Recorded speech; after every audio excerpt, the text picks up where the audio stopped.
What's up everybody, it is Og here, back with another video, and today we are going to be taking a look at our day 1 progress on the 1 to 60 speed leveling challenge. If you missed day 1, no problem, I'll link down the Twitch below. You guys can definitely come check out the next 4 days as we're still going to be going to level 60 and support the puppers. So just in case you didn't know about this challenge, I released a video which I'll link up above, but basically I am trying to go 1 to 60 in under 3 days played and under 5 days real time. So I'm leveling up a warrior here, as you can see, and we do a combination of questing just off the start, as you can see here, and then power leveling all the way up with my mage, which is the main focus of my stream. It was an amazing first day. I want to go over some of the highlights and talk through everything. We raised an incredible amount for the ASPCA. On my GoFundMe, we've raised $140, and through the stream, we've raised $181. So just in the first day alone, we surpassed $300. Thank you everyone so much for your generosity. It has been absolutely amazing for the puppers. So as far as leveling goes, we started off from 1 to 8 doing a regular questing. Now, there's a couple tricks that you can do, and so some of the tricks that you do have the opportunity to do when you're leveling up is to make sure that you time when you die and also purposefully die. Now, reason being, you're not going to get any res sickness before level 10, and so if you make sure that you die in a proper location, you can actually use that to skip some of the running that you would have to do, which actually played out a major role thanks to Webby in our stream, who recommended that if you die in the water in the back of the cave, you actually get ported to Razor Hill. So not only were we using deaths to get ported back to the main, questing area for starting off, you can see the one shot on that boar right there, but we also Razor Hill teleports and getting all the quests to Razor Hill and going back to Senjin Village. And so using those tricks really saved a ton of time. But 1 to 8 actually wasn't too bad. We went to 8 in, I believe, just over an hour, and I'm going to have it excel with every single slash played. And we also have someone in our stream who was generous enough, without any prompting or any questioning, to keep track of everything in an Excel for us as well. And so it's going to have some major data, which we'll include in the summary video at the end. But as you can see here, we are going through, and it actually only took about an hour to get through, and then we had some fun along the way.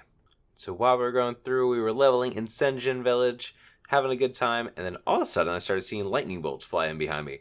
And turns out somebody either had a multi-boxer or made a multi-boxer, leveled it to level 7 real quick, and started falling around through the coal car quest in near Senjin Village, and helped us kill them. Now, I did actually have my very first death in Senjin Village, where we were trying to kill the coal cars, and we accidentally aggroed 3, and we went down, and that was the very first death of the stream.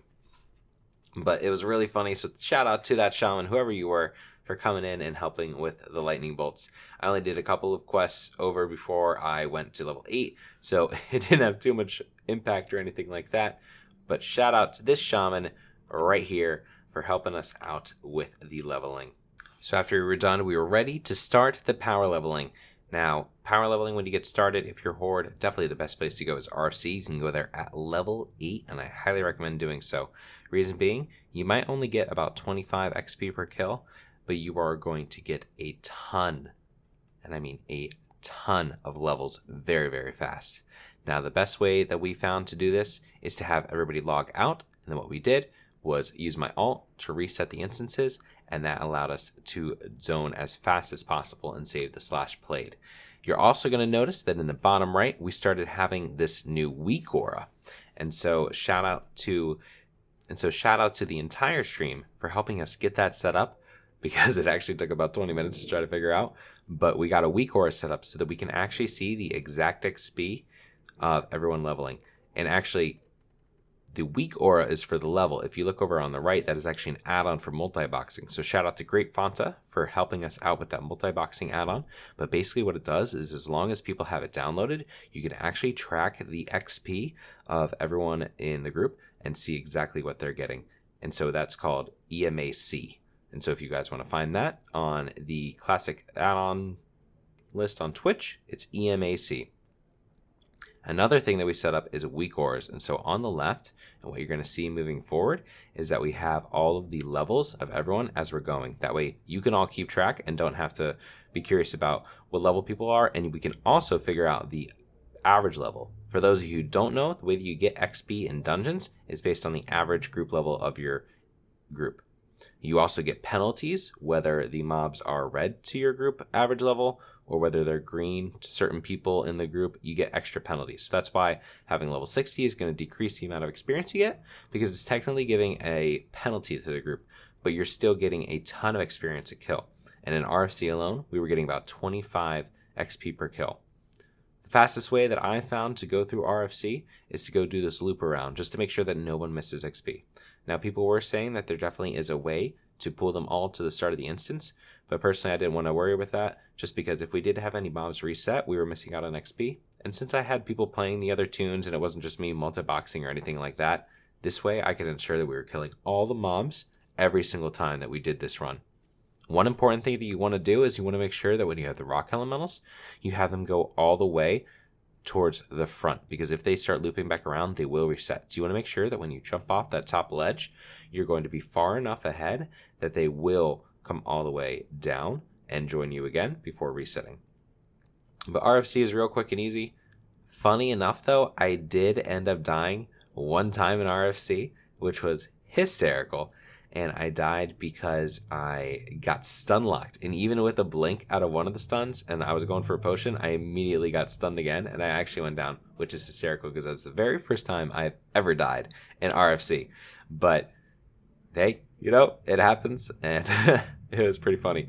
So we went from RFC from level 8 to level 15.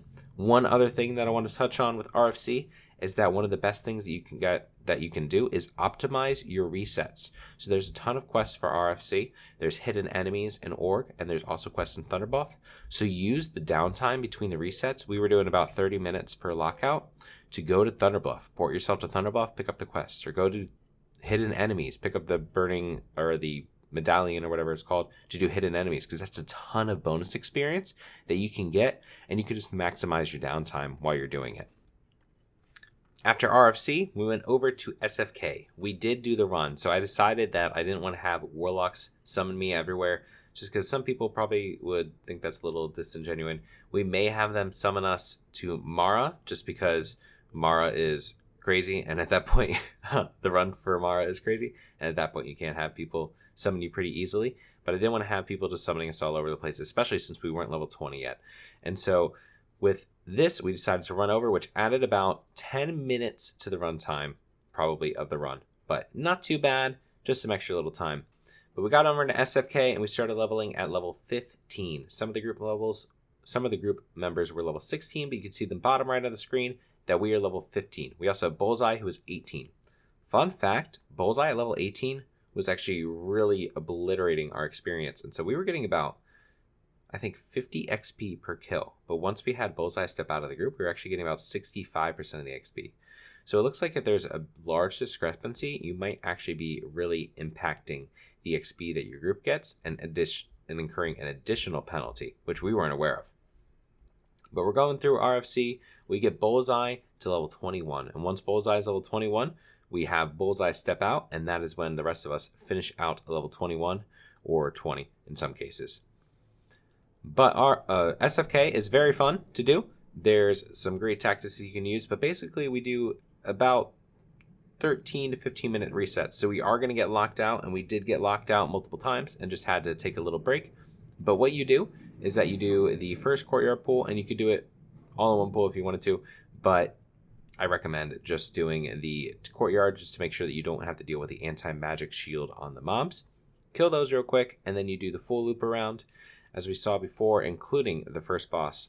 I then recommend doing the second boss individually, the commander, just because he has a silence, and that silence is honestly brutal, and you don't want to be dealing with that. And so, if possible, you don't deal with the silence from the commander, and then you can just keep on cruising after that and pulling the rest of the instance. You're going to be fine on the reset timer, and you're going to get locked out, so you might as well just play it safe and don't worry about that silence and the potential of dying. Bats can silence you too, so that's just an added little complexity, but I pull the entire next group to Fenrir and kill him there. So then after that, you kill the Voidwalkers, and then you're up and good to go to move towards the boss room. You kill all the mobs before the boss room, because that's what you need to do to open up the boss room doors. And then you can kill the boss. And instead of logging out, what I recommend is running back. Reason being, there's a very quick and easy way to reset SFK, and that is just by jumping on the roof and then jumping right down, and you can reset the instance without having to log out and take that extra time and everything like that. So the last dungeon that we did was SM. We didn't die at all in SFK, but we definitely started dying in SM. And as you can see here, we're going through with open doors, which means that we died in the last pool. We died from various things. We were trying to do some challenges, no UIs, first person, stuff like that. But we also just got really bad RNG. And at the end of the day, there's a possibility you just get really bad RNG and die. But we had some horrible RNG throughout the day. And so if you want to see how I handle some of the bad RNG, I think I died a total of, I want to say 8 times between SM Cath, Armory, and 1 death in Library over the course of the probably 6 hours or so, maybe 7 hours that we were in SM. You could definitely tune in to my highlights in my Twitch, and you can go check them out and watch how we handle some scuff runs, because there were a ton. I mean, sometimes I literally had to do the pool without block, and it was really horrible. But SM, we have a ton of practice in, and it is an incredible instance. As soon as you can get over to SM, you should be getting over there. We went over at 21, but honestly, that was probably a mistake. We probably should have gone over at 20, because the amount of XP that you get from SM is insane. We were getting about 20 to 25 minutes a level when we started off at level 21. As we moved up, obviously the levels increased a little bit in time, but even at level 30, that level was roughly about 30 minutes. And so you level incredibly fast in SM, and I highly recommend hanging out over there as soon as possible and doing it as long as possible. A lot of people are asking me for the XP per hour, but I think the best way to analyze it is actually the levels per hour. And so with the levels per hour, you can really see that SM is probably the best instance to power level in, all the way up to level 40. Reason being, the levels per hour is about 20 or 30 minutes a level until you get up to the mid 30s, and once you start having mobs start to go green to you. But as the mobs are yellow to you, you're going to get that scaling XP, and you're going to level at about 30 minutes a level the entire way up. So I highly recommend doing SM.